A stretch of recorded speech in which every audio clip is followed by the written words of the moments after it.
It's the Wheel of Prizes! Behold, the Wheel of Prizes in all of its rotating glory.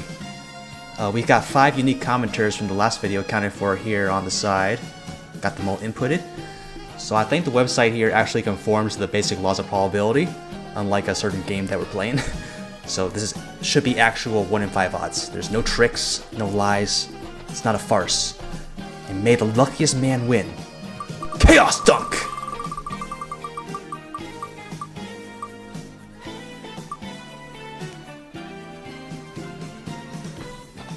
Oh, look at that! We got a winner. Congratulations, Sound Safari. I'll reach out to you in the previous comment section via reply, and we'll link up in-game sooner or later where you shall receive thine prize. Good luck to you, Sound Safari, if you're planning on scrolling with this chaos later. And thank you for participating, everyone. Thank you for the support. And don't fret if you weren't lucky this time around. There will be more giveaways in the future. So awesome. We'll cut back to the main commentary now. Hey everyone! So I ended up lifting more than just a finger, quote unquote, for the Ironman despite still being on Zerk 20 limitations still. I nearly had to crash out due to our recent catch-up on odds. I haven't seen a white scroll in like 400 tickets plus and counting. So I went to go investigate and it looks like we're just unlucky. Like 0.6% from a massive sample size. Credit to these 2 players, their figures kind of helped me calm down a bit. Just chill out, so just unlucky, nothing more, nothing less.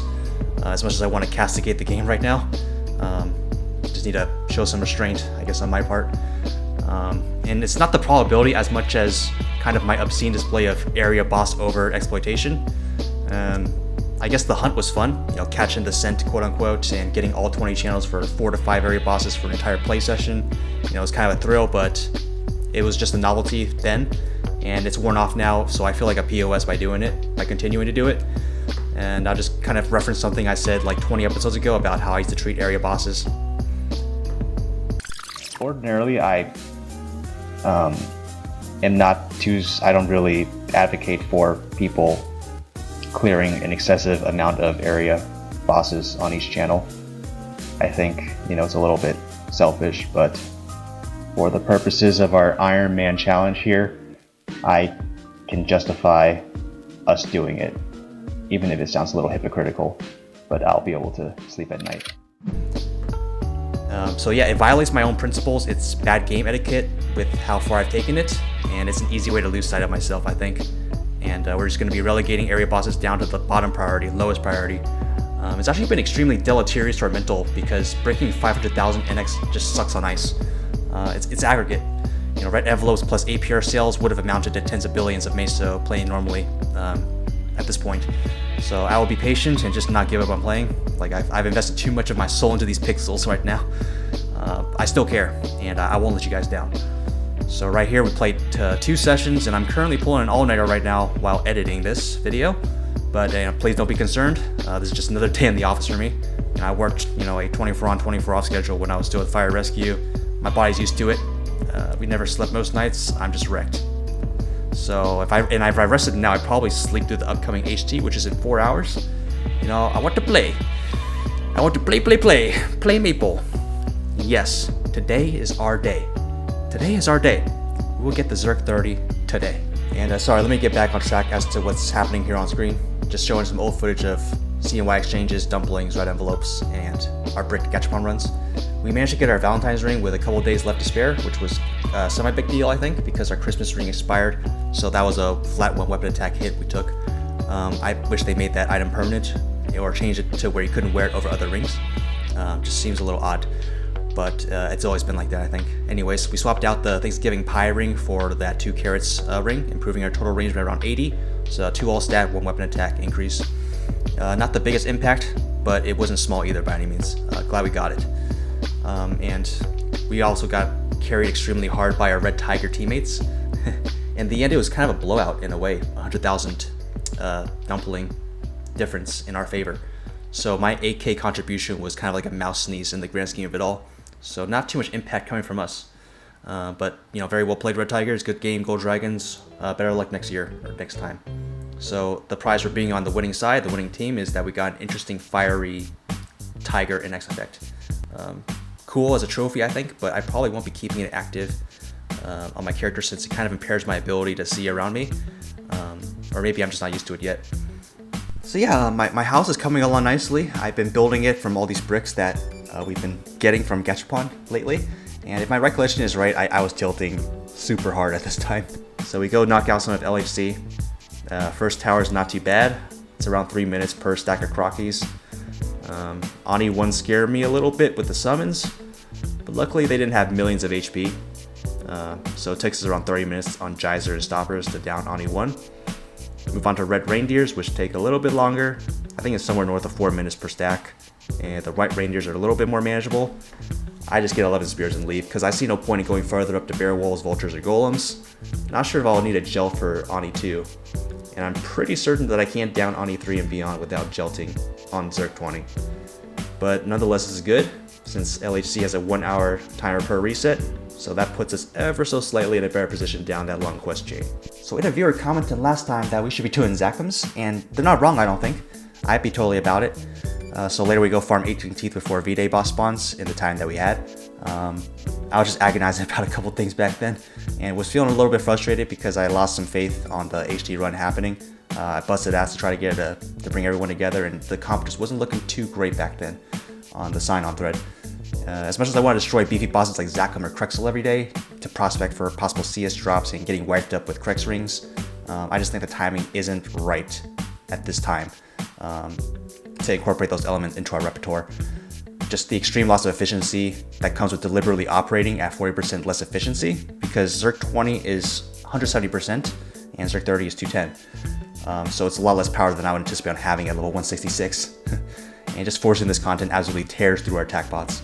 We're running out of Jelts, and it'll be around 6 months until we can get an event where we can restock those. So I've been hunting right pianists both these sessions, got 2 of them, just trying to look for that Rush 30 as of late, since I had the feeling that it'll pertain pretty heavily at juggling some NT bosses like V2, where that extra rush distance could help us possibly with zoning and splitting the spaceship and doneness itself. Counted 5 to 6 players entering in and out of our map while we were killing both PNI, which is the official plural of pianists. We're going to transition over from HHs to BFs now, since I think we can pin BFs indefinitely with a boosted normal speed spear. And whenever a boss monster card drops, we'll go restock on Stoppers now as our main attack pot of choice. Get another stack of tickets added to our remaining ones, and just brick the last run for this session here. Yep, just going about it by a brick by brick basis, I suppose. And probably going to be the last large batch Gachapon we're going to get at NLC in a little bit, because of the change in plans we've been doing for the area bosses and all things concerned with that. Also try to lessen the artificial pressure I kind of put on myself in a way to do right by you all and get out good content, which usually equates to having some sort of progression in the game, which just simply isn't happening right now, unfortunately. We'll get our level up here with wear into equipment and just power strike down these fairies. So that's cool. Get our first level up in like a month, because I just haven't really been playing, but yeah, that's all I really got to say. So there's not much for the remainder of this video. I'm sorry about that. It's just the second PNI, a Krexel, and a Horntail. A lot of redundancy for footage you've seen before in the past. Sorry. Just kind of a means for me to step up in my soapbox and just try to explain a little bit. Had a lot of time to think during the Krexel. So here's a calculation that I thought of during the time I spent at Krex. Let's just assume that we're going to do 30,000 per line of Crusher on a Jelt. Very conservative number. So here's 30,000. There are 3 hits to Crusher. So per Crusher, we do 90,000 damage, let's just say, on average. Multiply this by 0.4, which is 40% more we'll have at Zerk 30. 36,000 is 40% of 90,000. Add this to 90,000. So we will be doing 126,000 per Crusher at Zerk 30. Subtract this by 90,000, and that is the difference we'd be doing. We'll be doing 36,000 more damage per Crusher, which is huge over time. And now let's remember these numbers. So Krexel has 250 million HP per eye. Divide this by the 90,000 that we do on average per Crusher at Zerk 20 on a Jelt. We're going to be pressing the Crusher button or macro 2778 times. Crusher is going to be done 2778 times to kill 1 eye. And we're going to multiply 2778 by the difference of 100 26,000 by 90,000, which is 36,000. So effectively for one eye, we're not losing out on, but we're missing out on 100,008,000 damage per eye. Over 2 eyes, that is almost the full HP of 1 eye. It could effectively increase our, it's going to reduce our time by 40% per Krex. And it's just very hard to play and deliberately be this inefficient. So sorry, I hope that makes sense. And I didn't sound just absolutely insane just now. This is just my final point to reinforce the idea that I can't sacrifice this much efficiency deliberately for content such as Krexel. It's just so mind-numbingly boring. It's not really worth it. We came in at 6%, left at 27, so net gain of 21 EXP. Got a really bad Krex stream, which is pretty typical. I expect that. But when I saw the one we got, I was just punching air, pretty much. I was annoyed. I had to get a little drinky poo. When the second eye started, I was watching a movie. I wasn't even looking at the screen 90% of this fight. We had a huge attack pot commitment, 4 Jelts, 1 Apple, handful of stoppers, Geyser, Peppermint. Just, I cannot justify doing this. It's just the timing, the timing. But to speak on a more positive note, that was the bad news. The good news is that I noticed a pretty substantial DPS bump with our upgraded Sky Skis. So we Pepperminted, Geysered, Stopper the second eye, and we cleared it at about the same efficiency from when we still had the Faldozian on Jelts. And even in the end, we cleared this Krexel around 10 minutes faster than what's typical for us from our clear speeds that have been trending. So it's not all bad. And here's the Horntail. We had some additional signups, had a very strong turnout, and we managed to get a group of Horntail in. I was very glad that this happened, but nonetheless, I'm a little bit worried for the long term, maybe very worried. Because Tianxi, one of our Shadowers, he disconnected. This would have been his 4th or 5th time that has happened to him. And as a result, he's never made it through a full HD clear and reaped the full EXP. Also, one of our Bishops solo healing disconnected as well during the run. Seems like we're having issues with disconnecting, and that seems to affect particular individuals more so than others. So I think, with that being said, it's now unfair of me to request their presence during runs until I know that this issue is resolved for them. And from the sounds of it, I think they had to make some personal sacrifices to attend only to just disconnect, and that sucks. We're a small niche community, so additions or losses to our runners have a disproportionately greater impact for better or worse. And I'm also eventually going to run out of Jelts, and that will severely reduce clear speeds because I'm one of the few multi-target cleavers for body parts. But in any case, I'm probably going to step down as an organizer because it's not my place to assume the responsibilities of more senior members, I feel like. At least not unless I receive some sort of blessing to do this. I'm not exactly close with everyone here. I only know 2 or so people on a first name basis and vice versa. So the last thing I want to do is overstep some invisible boundary that I'm not even aware of.